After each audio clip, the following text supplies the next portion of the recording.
My fiancé said, "My mom is moving in permanently. If you don't like it, leave." I said, "Okay." I called the landlord, my friend's dad, and canceled our lease. My friend's dad evicted both of them the next day. My fiancé was shocked that my house was never actually his. I, 28, have been sitting on this for about 2 weeks now, and honestly, I still get a little surge of satisfaction every time I think about it. Not proud of that, but here we are.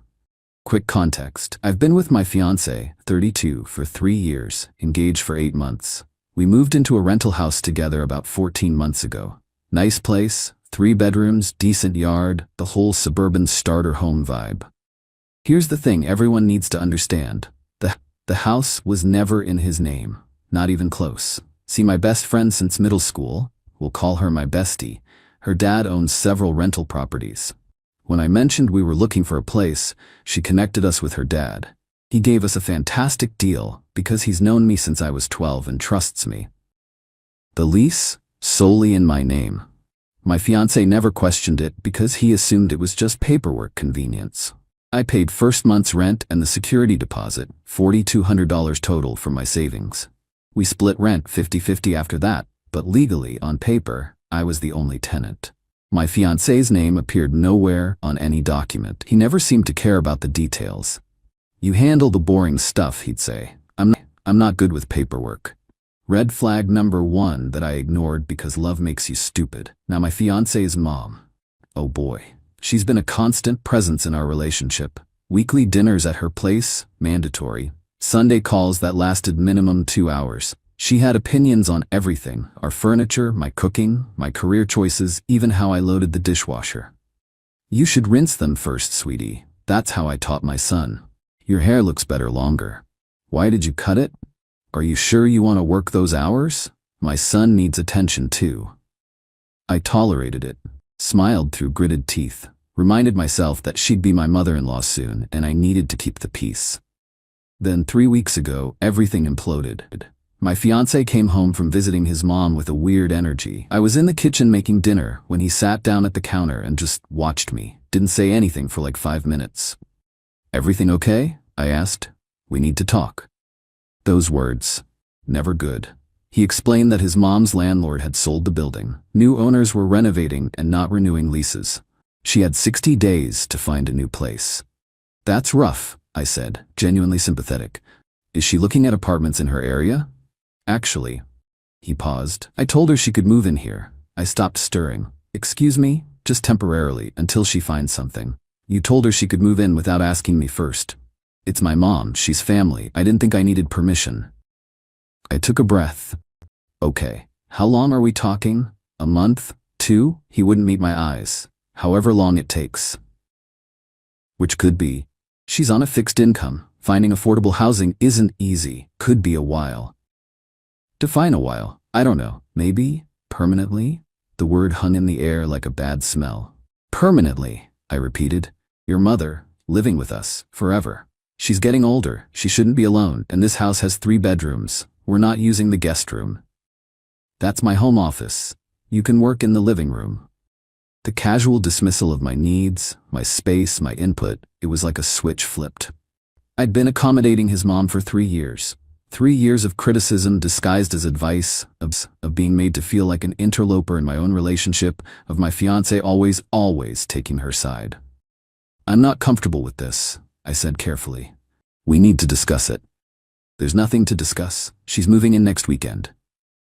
"Next weekend? You already set a date?" "She needs to start packing. Couldn't leave her hanging." "But you could leave me hanging? Make a major life decision without even consulting me?" His face hardened. "This is my house too. My mom. My decision. Our house, our decision. That's how partnerships work." "Fine. Then I'm telling you, as your partner, my mom is moving in. And I'm telling you, as your partner, I'm not okay with that." He stood up, and I swear his whole demeanor shifted into something I'd never seen before. Cold. Almost contemptuous. "Then maybe you should leave." I blinked. "What? If you can't accept my mother, maybe we shouldn't get married. Maybe you should find somewhere else to live." The silence stretched for what felt like minutes. "You're choosing your mother over me?" "I'm choosing family. She was here before you. She'll be here after you." Something in me just settled. Like all the anxiety and anger crystallized into perfect clarity. Okay, I said. He looked surprised. Okay, what? Okay, I'll leave. I wait, really? You said if I don't like it, leave, so I will. His expression flickered, confusion, maybe a hint of regret, but then his jaw set. Fine, but you should know I'm not giving up this house. I've built a life here. You do what you need to do. I went to our bedroom, grabbed my laptop, and texted my best friend. Need to talk. It's urgent. She called immediately. I explained everything. By the time I finished, she was already conferencing in her dad. Update 1. The fallout begins. So here's where it gets good. My best friend's dad, the actual landlord, was furious. Not at me, at the situation. See, he'd given us that lease specifically because he knew me. Trusted me. My fiancé wasn't even supposed to be living there, technically. He was an approved occupant, not a leaseholder. He wants to bring in another permanent resident without notifying me, my friend's dad said. And he's giving you ultimatums about my property? He thinks it's his house, I said. He's about to learn a valuable lesson about reading documents. Here's what happened next. That same night, I emailed my friend's dad a formal request to terminate my lease early, citing irreconcilable differences with my living situation. He responded within an hour, accepting the termination, effective in 30 days, waiving the early termination fee as a courtesy. But here's the kicker: since I was the only one on the lease, my departure meant the lease was simply over. My fiancé had no legal right to remain. The next morning, my friend's dad personally delivered a notice to vacate. 30 days. Standard procedure. I was at my friend's apartment when my phone exploded. Say, what the hell is this? Did you seriously get me evicted? This is my house. I didn't respond, just screenshot everything and saved it. 20 minutes later he called. I let it go to voicemail, then called again, and again. Finally I picked up. What did you do? He was screaming. I terminated my lease. Your lease? This is our lease. No, it's my lease. My name only. Check your copy. Oh wait, you don't have one because you never signed anything. Silence. Then that's not possible. We moved in together. We did. You moved in with me, into my rental. I've been paying rent. To me, which I then paid to the landlord. Your name isn't on any of the paperwork. This is insane. You can't just kick me out. I'm not kicking you out. I'm ending my lease and leaving. You have no lease to stay under. Where am I supposed to go? Ask your mom. Apparently she's great at finding housing situations. I hung up. The next few hours were chaos. His mom called. I ignored it. His sister called. Ignored that too. Then the texts from his mom started. You vindictive little witch. How dare you do this to my son? He gave you everything and this is how you repay him? I always knew you weren't good enough for him. You'll regret this. Women like you always do. I screenshot those too. Documentation is everything. My fiancé showed up at my friend's apartment that evening. Started banging on the door. I know you're in there. We need to talk.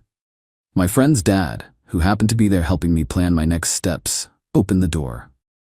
Son, you need to leave before I call the police. This is none of your business. Actually, it's literally my business. I'm the landlord, and you're about to be trespassing if you don't step back. My fiancé's face went through about 6 different expressions, finally settled on desperate. Please, he said, looking past my friend's dad at me. Please, can we just talk about this? I'm sorry, I overreacted. My mom doesn't have to move in. Funny how that changed once you realized you don't actually have a house. I didn't mean any of it. I was stressed. My mom was pressuring me. So you gave me an ultimatum, told me to leave, said your mom would be there after I was gone. I was angry, and I'm done. 30 days. Figure it out. My friend's dad closed the door. Update 2. The entitlement escalates. You'd think that would be the end of it. You'd be wrong. Over the next 2 weeks, the entitlement from my now ex and his mother reached levels I genuinely didn't think were possible. First, his mom tried to negotiate directly with my friend's dad. Called him at his office. Surely we can work something out. My son has been a good tenant. Your son was never a tenant, ma'am. He was an approved occupant under someone else's lease. Well, can't you just put the lease in his name now? No. Why not? Because I don't want to. That property is already lined up for different tenants. This is discrimination. It's property ownership. Goodbye. She hung up and apparently called 3 more times. The fourth time, my friend's dad told her any further contact would be considered harassment and he'd involve his attorney. That finally shut her up. Then my ex started with the guilt trips. Long rambling texts at 2 a.m. I gave you 3 years of my life. I was going to marry you, make you part of my family. How can you throw that away? You're punishing me because I love my mother? I didn't respond to any of them. His sister tried the reasonable person approach, called me from an unknown number, so I picked up. Hi, it's me. Please don't hang up. I just want to understand what happened. Your brother told me to leave, so I'm leaving. But the house was never his. I know that's hard to accept, but it's the truth. He's a mess. He's staying at my place and he just sits there staring at walls. That sounds like a him problem. How can you be so cold? Your brother chose his mother over me, gave me an ultimatum without discussion, told me his mom would be there after I was gone. I'm supposed to feel bad that there are consequences. He didn't mean it. He absolutely meant it. He just didn't expect me to actually do it. She didn't have a response for that, but the real fireworks came at the 2-week mark. I had to go back to the house to get my stuff. Brought my friend's dad and 2 guys he knew for safety and witnesses. My ex was there, with his mom, in my house. You've got some nerve showing up here. His mom spat. I'm here to collect my belongings. I have every right to be here until the lease ends. You've ruined my son's life. Your son ruined his own life when he told me to leave. My ex stepped forward. Just take your stuff and go. You've done enough. I walked past him and started gathering my things. I'd already made a list: clothes, books, my laptop and desk setup from the home office, which his mom had already started filling with her boxes. I noticed kitchen items I'd bought, artwork from the walls. You're not taking the TV, my ex said. I bought it. With our money. With my money. I have the receipt, paid with my credit card. We were together. Everything was shared. We weren't married. And even if we were, this is my property. I have documentation for everything I'm taking. His mom inserted herself. You're stealing from him. Ma'am, I'd suggest you stop talking before you say something actionable. I continued packing while my ex stood there seething. His mom kept making snide comments. Look at her, clearing out the place like a vulture. I raised my son to be generous. Clearly, he picked the wrong woman. No wonder she's unmarried at 28. Who would want her? I just kept working. Didn't engage. Every word she said just confirmed I'd made the right call. When I got to the bedroom, I found something interesting. A jewelry box on the dresser. Mine was open and empty. Where's my jewelry? I asked. What jewelry? My ex's face gave everything away. The pieces that were in this box, my grandmother's earrings, my mother's necklace. I don't know what you're talking about. Those items have sentimental value. Where are they? His mom appeared in the doorway. Maybe you should have thought about your precious jewelry before you made my son homeless. My stomach dropped. You took them. I didn't take anything, but if something's missing, well, karma's a funny thing. I looked at my friend's dad. He was already on the phone. Yes, I'd like to report a theft. Suddenly my ex's attitude changed completely. Wait, let's not be dramatic. Where is my jewelry? Mom took them, for safekeeping. She was worried you'd claim I stole them or something.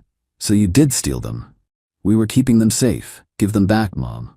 His mom's face twisted. Why should I, after what she's done?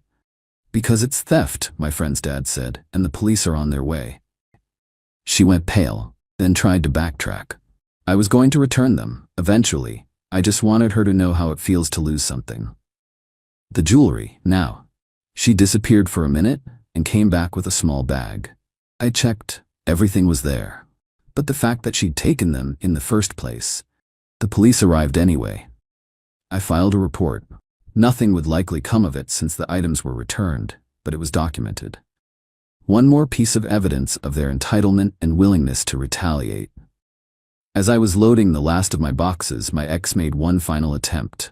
We can still fix this. I'll get my mom an apartment. We can find a new place together. Start fresh. You told me to leave. You chose your mother. Those were your words.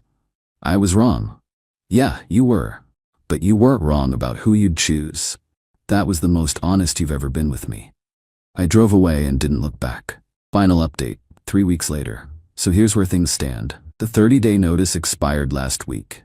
My friend's dad's new tenants, a lovely couple with a baby on the way, moved in this past weekend. My ex and his mom, they ended up in a 2-bedroom apartment on the outskirts of town. His mom complained constantly about the size, the neighborhood, the lack of a yard. From what I heard through mutual friends, she blamed him for letting me leave. If you just kept her happy, none of this would have happened. You should have handled her better. I raised you to be the man of the house, not some pushover. The irony? She's there permanently now, just like she wanted.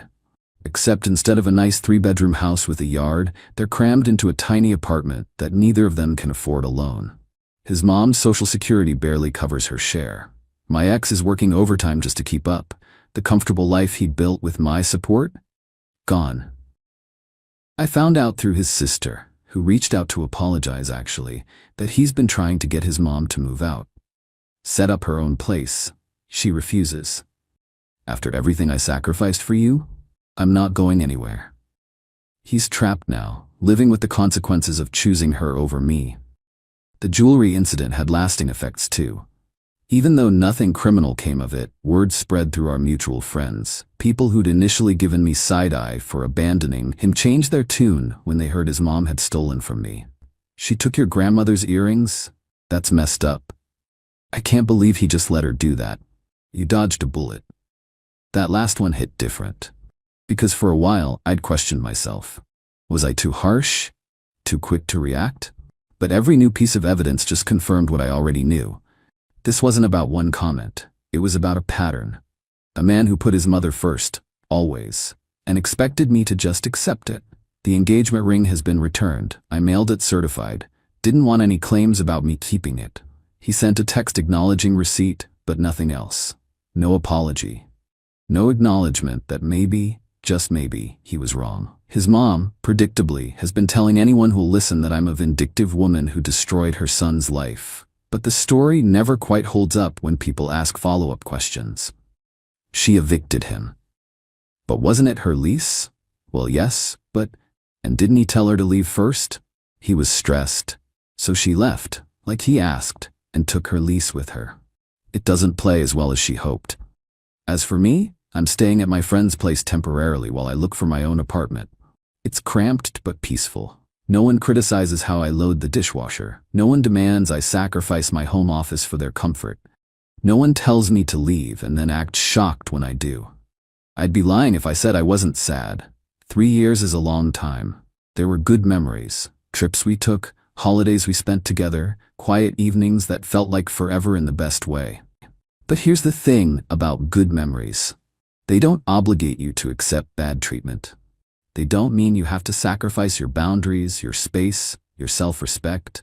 He made his choice, his mother over me, his comfort over our partnership, his assumption that I'd just fold over my actual autonomy. And I made mine. The best part, when I signed my new lease last week, my own place, just me, exactly what I can afford, the landlord asked if anyone else would be on the lease. No, I said, just me. It felt so good to say that. Some people think I was petty, that I should have talked it out more, fought for the relationship, tried to compromise. But here's what they don't understand. I'd already been compromising for 3 years. Every weekly dinner with his mom. Every criticism I swallowed. Every time I adjusted my life to accommodate her preferences. The house wasn't just a lease. It was the first time I had real leverage. And when he told me to leave, genuinely believed he could take my home from me, I realized I'd been giving him power he never actually had. So I took it back. Last thing. His sister sent me a message yesterday. Apparently, he's been asking about me. Wants to know if there's any chance we could talk. I didn't respond. Some conversations don't need to happen. Some chapters just need to close. The lease on my new place starts next month. I'm buying furniture this weekend. Just the essentials. Nothing fancy. Starting from scratch at 28 wasn't my plan. But neither was spending my life as second priority to a mama's boy and his enabling mother. I'll take the fresh start.